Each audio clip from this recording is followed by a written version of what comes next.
A record number of Canadians are inquiring about how to leave their country for good, and they're finding the grass is greener on the other side. Today, I'm sharing with you the most popular reasons Canadians are fleeing their country and why I agree with it. Shalom, my name is No Limit Eddie. I'm an American who moved to Africa at 21. I've documented my entire 4-year journey right here on this YouTube channel to make your move to Africa even easier. If that sounds interesting to you, then drop a like on today's video. Now, even though I'm not a Canadian, I am a Californian. And a lot of the same issues that are driving people to leave Canada are the same things that drove me to leave California. Let's start this list off by talking about how right now crime is running rampant in Canada. See, just like 2 or 3 days ago, there was a Starbucks shooting in Quebec. So there was a mafia boss because apparently organized crime is very, very big over in Canada. So a mob boss decides he's gonna go to Starbucks and I guess drink a tea or coffee before he starts his day of crime. And he goes to the Starbucks and his opposition, a member of another mafia, sees him and says, "Oh, this is my opportunity."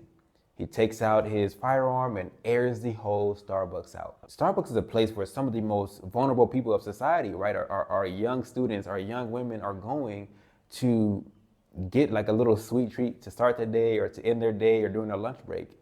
And even that place is not safe in Canada right now. Violent crime is actually up over 30% in this past decade in the country of Canada. And 55% of Canadians are saying the biggest issue, the number one issue that they want their government to work on and to fix is violent crime. Another incident that happened not too long ago was the biggest car attack in Canadian history. There was a Filipino festival where they were celebrating Filipino independence over in Vancouver. During this festival, some guy takes his Audi car, and it was an Audi QS7, which are quite expensive cars. I believe they're like 100,000 MSRP. He takes it and rams it into the crowd. And 81% of the people that ended up having their lives taken were women. And the youngest victim was 5 years.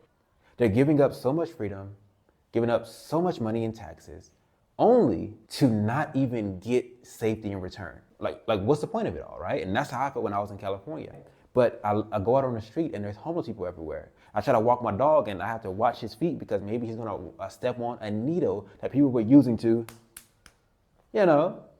And if I'm not mistaken, Canada even has safe drug programs where they're giving drugs to people so that they can acquire them and use them safely. And as we're talking about drug use, there was over 50,000 fentanyl deaths in Canada over the last 3 or 4 years, something like that. All of these deaths were preventable. All of them. Right? Nobody has to use fentanyl. That could have been a preventable death. Now, this next point is one that I, as a Californian, can relate to on so many levels, and that is being taxed to death. You see, if you are a top income earner and you live in a major city in Canada, let's just say Toronto, for example, the government is going to take over half of your income. That's right, 53.5% to be exact. Let me just read you a list of all the taxes Canadians are having to pay. You got personal income tax. You got tax on capital gains. You got dividend earning tax. You have sales tax. You have luxury tax. You have a gas tax. Now, let me just talk about this for a second because this was one of the biggest things that irked me in California. I ended up making this one video called Why I'm Leaving Los Angeles. But in there, I came up with a term that I call financial treachery. And when I say the word treachery, you can replace it with the word that's spelled R-A-P-E. Because that's what that is. They're taking your money by force. They're giving you no choice in the matter. I remember the financial treachery going on in California to where I had a car and I wanted to put gas in that car and I was paying over $4 per gallon. But it turns out that most of the price that I'm paying for gas at the gas pump has nothing to do with gas at all. And has everything to do with taxes. Yeah. And the same is actually true in Canada. Let me pop an image up on the screen for you guys. Most of what you're paying for every liter of gas is not even to the gas company, it's going to the government. So you're basically paying for air at that point. Because when you then compare it to step number one, I'm paying all these taxes, but I can't even go to Starbucks. I'm paying all these taxes, but my child is not even safe when we're trying to go to a little cultural event, right? Another tax that you're paying, right? I remember when they wanted to do all this eco-friendly, eco this, you had to start paying for grocery bags. Oh, you want a plastic bag? Or you got to pay for that now, right? Or you want to, oh, you need to use a reusable bag? You got to buy the reusable bag. That right there is financial treachery. Yeah, remember what that word is, financial treachery, because they made the law saying you can't use these different bags. And they're also using the law saying if you want to still have bags in the store, they have to pay X amount, right? It's called a vice tax, right? A tax that incentivizes you to take a different action, to stop doing a certain thing. And to me, this is not right. Why do I have to pay for groceries and then pay to put the things that I just bought into a bag? The bag should be a non-negotiable. It should be already, you bought the groceries from us, the bag should be free. Right? It's a small thing, but it really can piss you off when you realize that you're living in a fentanyl-infested city. Now, if you're leaving Canada because you're tired of being taxed and you're wondering where all your money is going, right? Like you don't even see the benefits of it, I completely understand. The question is, if you're leaving Canada, how will you make money while living abroad? And if you want to know what I do to make money while living abroad, I actually have a 10-minute training video that I recorded for you that you can watch completely for free by clicking the very first link in this video's description or visiting www.nolimiteddy.com/video. Watch the training, and after that, if you click that green button on the page, you can book in a time to speak with me about us potentially working together. Now, for most of my life, of course, I knew that Canada existed, but I never much thought about it, like out of sight, out of mind. But the time that Canada came back into my memory and came back into focus was during the time they were having that whole trucker protest. And I saw how they shut people's bank accounts down. And I realized, okay, whoa, Canada is a rogue nation, one that I do not want to step foot in. The amount of censorship in Canada right now is oppressive. So there was this guy, his name is Sean, he's some type of musician. Somehow he's associated with Donald Trump and the whole MAGA movement. But at the end of the day, he tends to speak out on things like abortion and gender ideology and the whole alphabet community, right? He's what most people call from the American perspective, a right-wing kind of a person. I don't really know the guy, I don't really know his music or anything like that. I just know this story. And the story is he goes to Canada for, a portion of his tour. He had around 6 shows there, and the Canadian government canceled all 6 of them. Yeah, they canceled all of his shows. And there was really no reason they gave for canceling his shows. But then some churches, after seeing this story on social media, invited him to okay, I know they canceled your shows, but you're already in the country. Come perform at our church. They then fined the church for allowing him to perform. You don't prove him a liar by cutting out his tongue. It just proves you're afraid of what he's going to say. And number 2, imagine you are somebody who thinks like Sean, right? You're somebody who is a MAGA and you're far right or right. All that stuff is made up bogus anyway, but you're a right-wing person.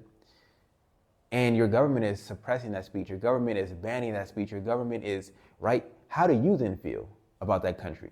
Are you then happy to continue to live there even though it's filled and ridden with crime?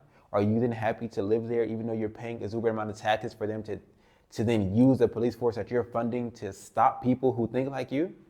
Of course not. So the same thing was happening even to me in California. It's I didn't agree with the overarching political views of the state. They're still taxing me as if I do, right? Yet I'm still living in a crime-ridden environment as if I support it. Now, of course, besides the story of Sean, which was very clearly censorship, you also had the main thing that kind of made me realize, Canada is a sick place. And that was when there was a protest, a trucker protest, where truckers were protesting that they had to take certain inside their body.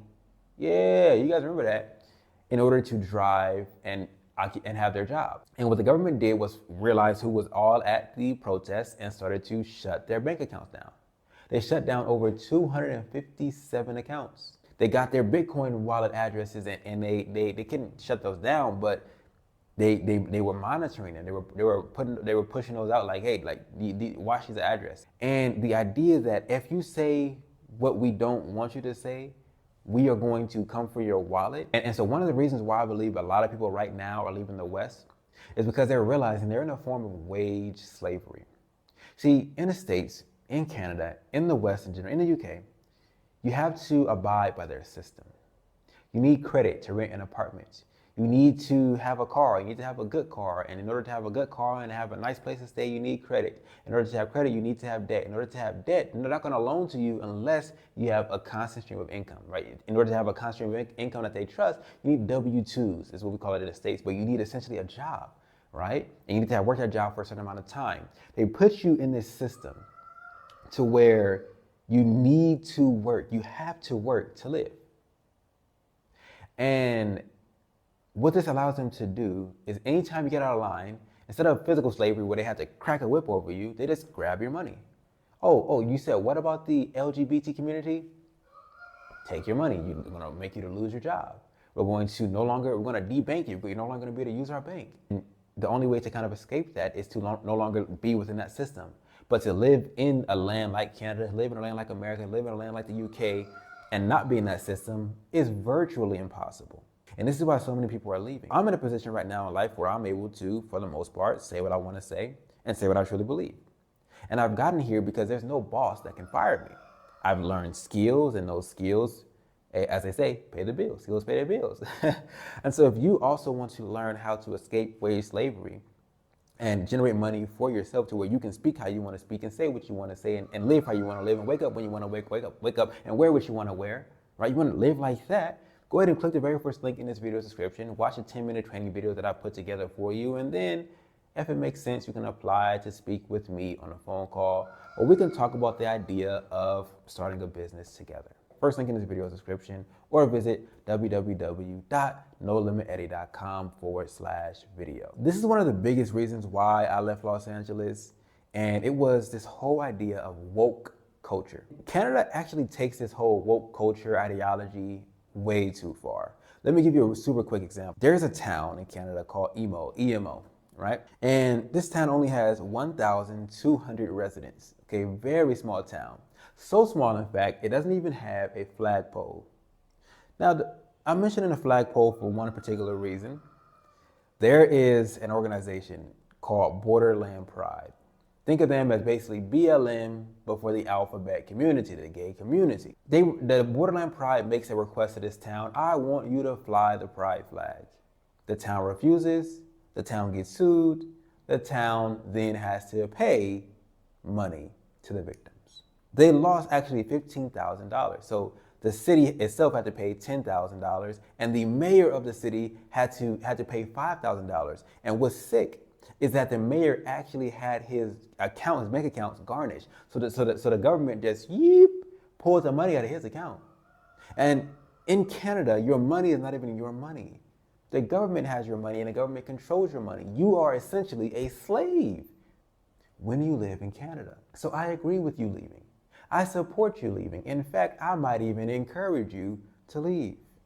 Because who wants to live in a place like that? Not only did the mayor have to pay $5,000 and the city have to pay $10,000, this is what gets even crazy. They then had to go to do a re-education. They had to do a human rights one-on-one course as a part of this whole, lawsuit. They had to go for what we call re-education. It's a sick place to live, man. Canada is a sick place to live. Now, the reason why they say they lost the suit, just so you guys are aware, it wasn't because they refused to fly the pride flag. Apparently, it was because they said it in a way that wasn't nice. They said, well, there's no flag flying for straight people, and that was enough for them to say you violated our human rights.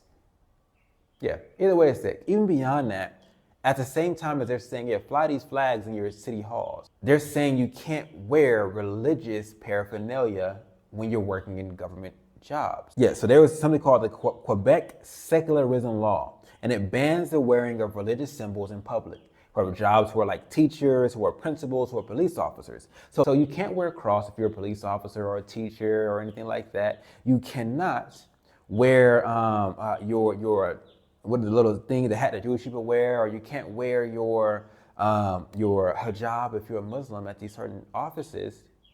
But we can fly the gay flag, the sexual flag, in front of our buildings. And so the woke culture in Canada is just too high for a lot of people. And rightly so, right? You should be able to live in a place where you feel comfortable. Canada is not the place anymore. And so it makes sense that people are leaving. And I support you guys leaving. If you want to leave your home country, and maybe you want to come over to Africa, I do have something called the Ultimate African Relocation Guide.